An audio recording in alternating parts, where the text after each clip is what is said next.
Vamos entonces con la escuela clásica. Vamos a ver la escuela clásica de lo que es esta consideración, esta primera escuela moderna de economía. Económica moderna. Vamos a revisar algunos autores, vamos a revisar algunos pensadores. Vamos a estar viendo a Adam Smith,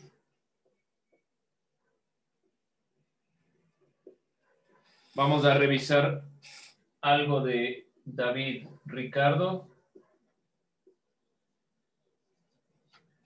Vamos también a ver algo de John Stuart Mill.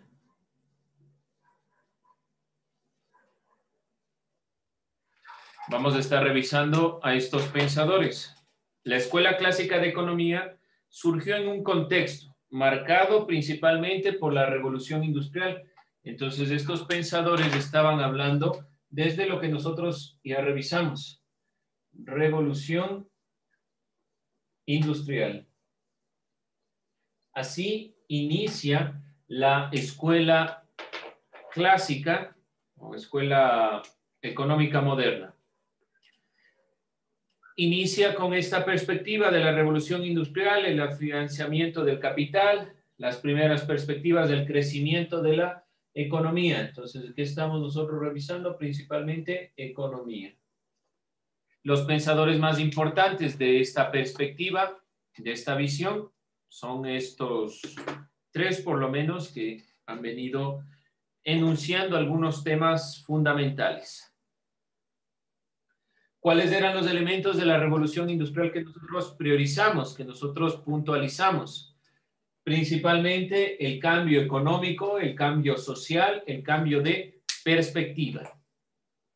Vamos entonces directamente a revisar lo que ha dicho Adam Smith. Adam Smith es un pensador del Reino Unido, pensador inglés. Habla del 1723 hasta 1790 y en una obra titulada La riqueza de las naciones, que es uno de sus textos más importantes, y ya iremos puntualizando otros elementos. En este texto de La riqueza de las naciones plantea algunos elementos de los cuales nosotros podemos puntualizar, que son las ideas principales de este pensador. ¿En qué se va a basar o cuáles van a ser las ideas principales? Dos elementos. El libre comercio, sin que interceda el Estado, y la consideración de la libre competencia. Ustedes deben tener algunas nociones, algunas perspectivas de lo que estos elementos involucran dentro de la economía.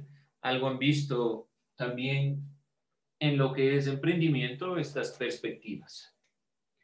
Cuando hablamos de libre comercio, libre competencia, estamos hablando que principalmente esto se centra en el individuo, donde el Estado no debe tener mayor injerencia, que no ponga mayores restricciones. Construyen los mecanismos más eficientes para alcanzar el crecimiento económico de las naciones, según Stuart Mill. La forma para alcanzar el crecimiento económico es a través de estos dos elementos. Dentro de las consideraciones principales en una sociedad gobernada bajo estos principios y guiada por la elección individual, cuando cada individuo vela por sus propios intereses, la sociedad en su totalidad se ve beneficiada según Stuart Mill. ¿Cómo funciona esto? Stuart Mill dice,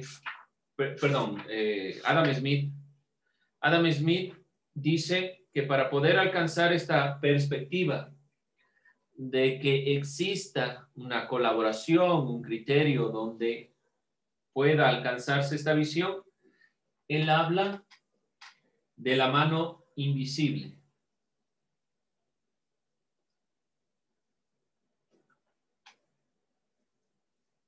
una mano divina, por decirlo de alguna forma. ¿Cómo funciona esta consideración? Con el inicio de esta revolución industrial, la economía capitalista empieza a expandirse a través de Europa. La búsqueda de beneficio individual mediante el libre mercado y la libre competencia. ¿Aumentará realmente el beneficio de todos? Es la pregunta. ¿Y cómo funciona? Pongamos un ejemplo.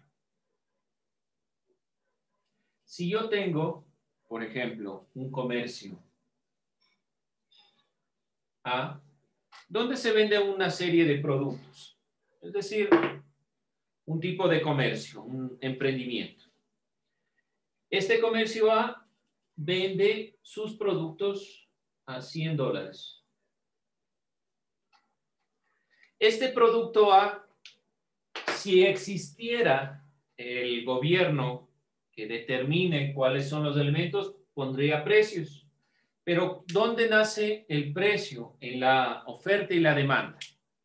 Por lo tanto, para que pueda darse el equilibrio, dice Stuart Mill, hay una serie de personas que se acercan a este comercio, quieren comprar un producto y se dan cuenta que el producto tal vez está demasiado caro, que no es asequible para todos. Entonces, una persona decide generar un emprendimiento, un comercio B. Este comercio B va a distribuir sus productos en $50. Hay un cambio, hay una competencia y un libre comercio porque esa persona que se introdujo dentro de la perspectiva del comercio se dio cuenta que podía hacer lo mismo de una forma más eficiente y una forma más económica. Posteriormente, otra persona genera un comercio C. Este comercio C intenta contraponer las perspectivas anteriores y, por ejemplo, lo vende a $20. ¿Cuál es la idea? Según Adam Smith, la búsqueda del beneficio individual está coordinada por una especie de mano invisible que va guiando esta perspectiva para que las personas se den cuenta que pueden generar los mismos procesos, el mismo trabajo, pero a menores costos.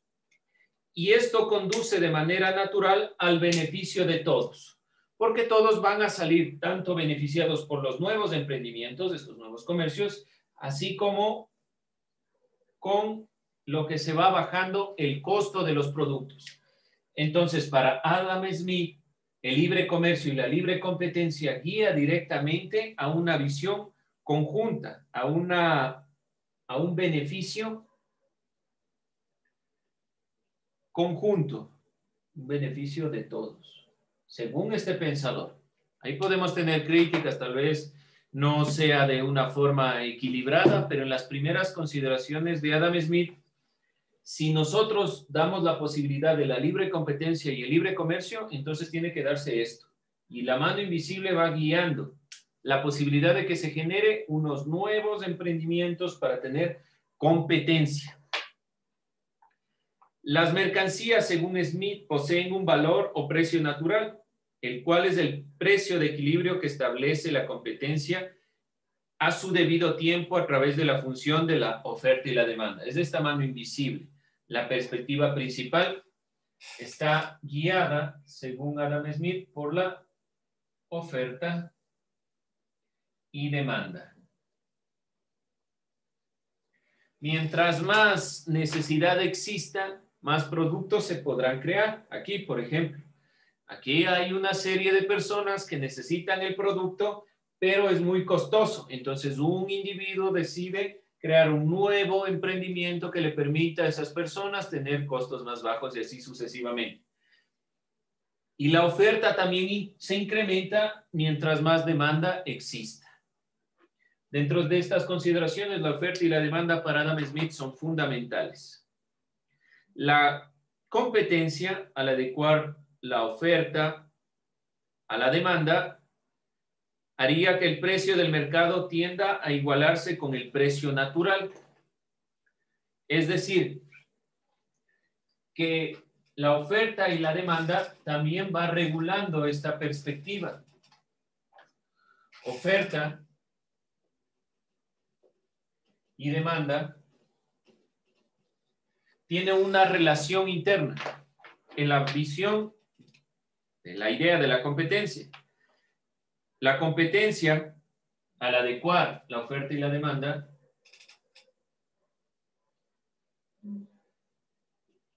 va adecuando la oferta y la demanda, porque si existe más competencia, existe más oferta, la demanda va incrementándose, los costos van bajando y dentro de esta consideración el mercado tiende a igualarse. Entonces, estos elementos permiten que el mercado tenga un equilibrio entre lo que es propiamente el precio que se pone con el precio natural de las cosas.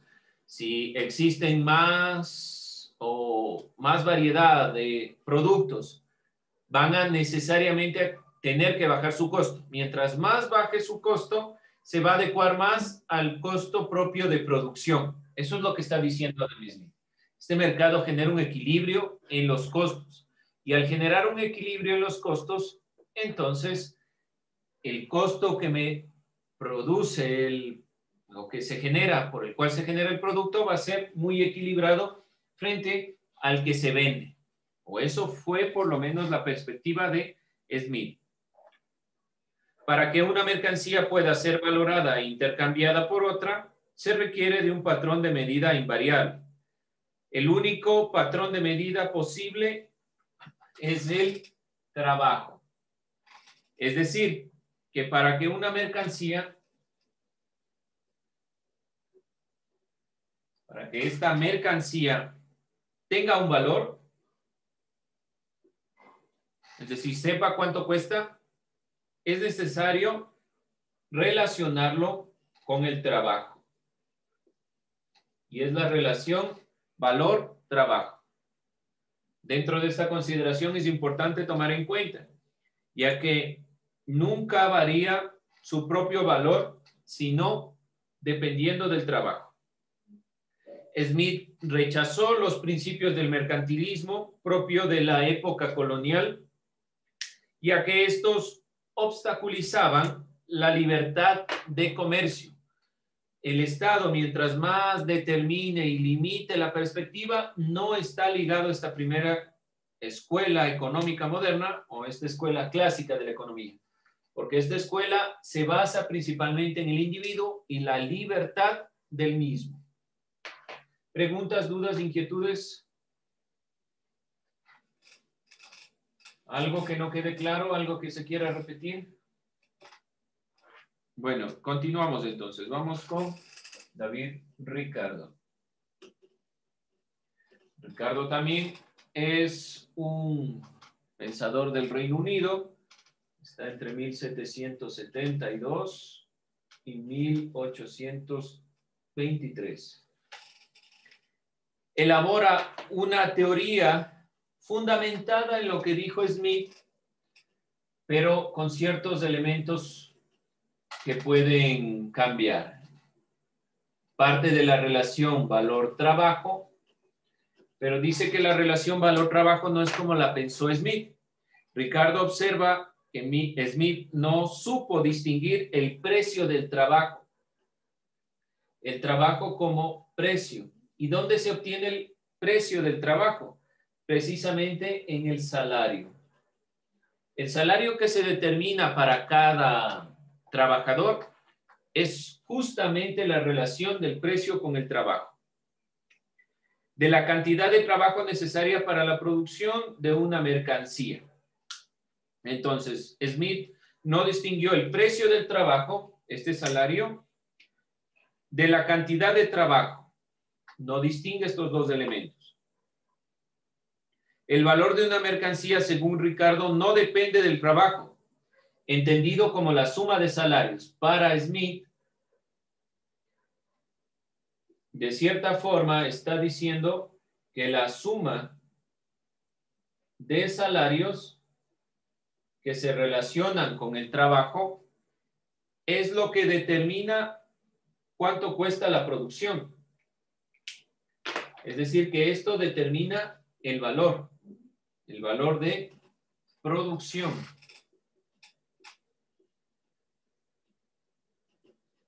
no está de acuerdo con esta perspectiva, Ricardo. No está de acuerdo con esta perspectiva y plantea o entiende de una forma diferente. No depende de este trabajo entendido como la suma, sino que la cantidad relativa de trabajo necesaria para la producción de dicha mercancía. Como parte de esfuerzo para encontrar un patrón de valor invariable, porque se basó de cierta forma en Smith, Ricardo sostuvo que hay otra causa de valor además de la cantidad de trabajo: el aumento o disminución del valor de trabajo. Entonces está hablando que este será el punto relevante, no el trabajo, sino el valor. Este es el punto relevante para Ricardo. ¿Cuál es el centro? La perspectiva central será el valor y no el trabajo. Dentro del término propio de la economía, dentro de esta consideración. Ricardo también estableció una teoría de la distribución del ingreso entre los participantes de la producción. Y aquí va una de las críticas, ya viene dándose la consideración propia del capitalismo que vendrá posteriormente. Para Ricardo, el terrateniente recibía renta, la cual aumenta cada vez al incremento de la población y la escasez de la tierra productivas. El trabajo recibe un salario, el cual, a pesar de aumentar, solamente garantiza la sobrevivencia. El capitalista recibe beneficio, pero se ve perjudicado por el aumento de salario y de renta. Entonces se va a centrar en el capitalista. Para Ricardo, el capitalista tiene desventajas frente al terrateniente y frente al trabajador, porque el capitalista debe pagar por el trabajo, es decir, salario, y debe pagar por el lugar donde se asienta su empresa, renta. Dentro de estas dos consideraciones, según Ricardo, para evitar que la prosperidad de los terratenientes vaya en perjuicio del resto de participantes y desemboque en un estado estacionario, hay que permitir el libre comercio, pero el libre comercio internacional.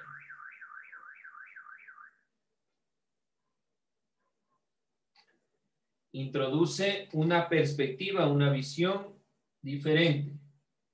Para que no suceda esta perspectiva, para que no suceda el problema de la renta y el salario que debe pagar el capitalista, debe intentar extenderse el libre comercio internacional, donde se pueda introducir la visión del capitalismo en otros puntos de vista. Este es uno de los puntos relevantes en cuanto a Ricardo, la visión de darle mayor énfasis al capitalista, que pueda tener la posibilidad de acceder de una forma más eficiente a la producción y que esta producción sea mucho más equilibrada a través de estos elementos que Adam Smith no puntualizó.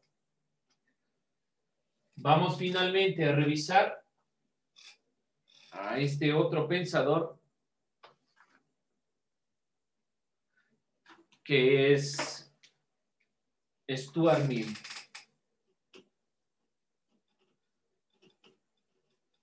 Stuart Mill también es un británico, hablando de 1806 hasta 1873, considerado como el último de los clásicos. La escuela clásica llega a su madurez.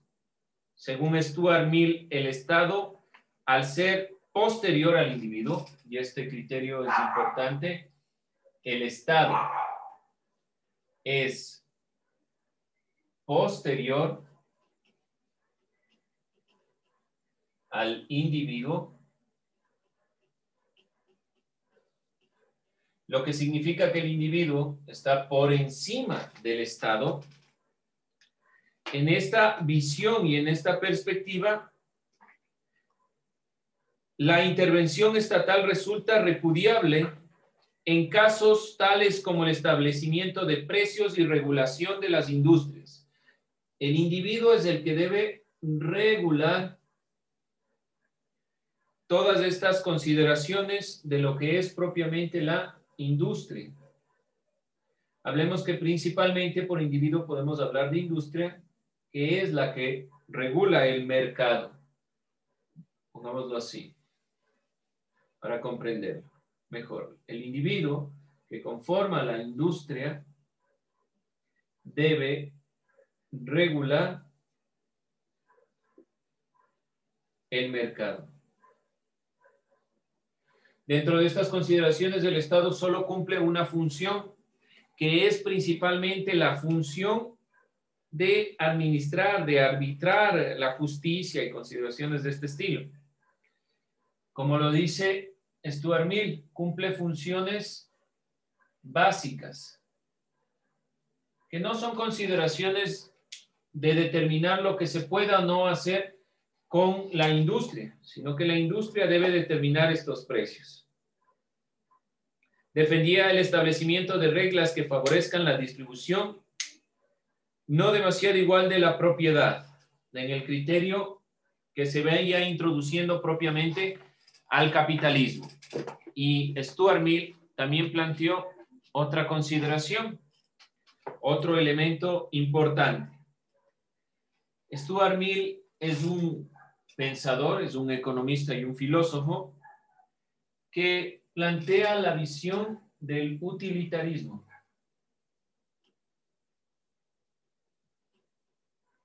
Cualitativo. ¿Qué significa? El utilitarismo se basa o afirma que principalmente la importancia de la calidad de la perspectiva que se debe guiar o debe encaminarse está impulsada por los placeres. La importancia, pero en este sentido, una importancia de la calidad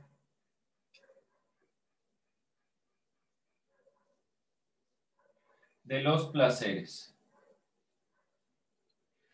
Stuart Mill es un utilitarista. Entonces, ¿qué significa utilitarismo? Que le interesa o le importa aquello que genere placer, aquello que sea conveniente, pero no solo para mí, sino para todos los demás. Y si nosotros nos guiamos individualmente dentro de estas consideraciones que nos parecen placenteras, que son beneficiosas y serán beneficiosas para todos, entonces la industria regulará el mercado con esta perspectiva del beneficio para todos. No es importante, por lo tanto, el Estado, porque el Estado solo se dedica a funciones básicas, como la justicia, por ejemplo. Con eso vamos a cerrar la clase de hoy.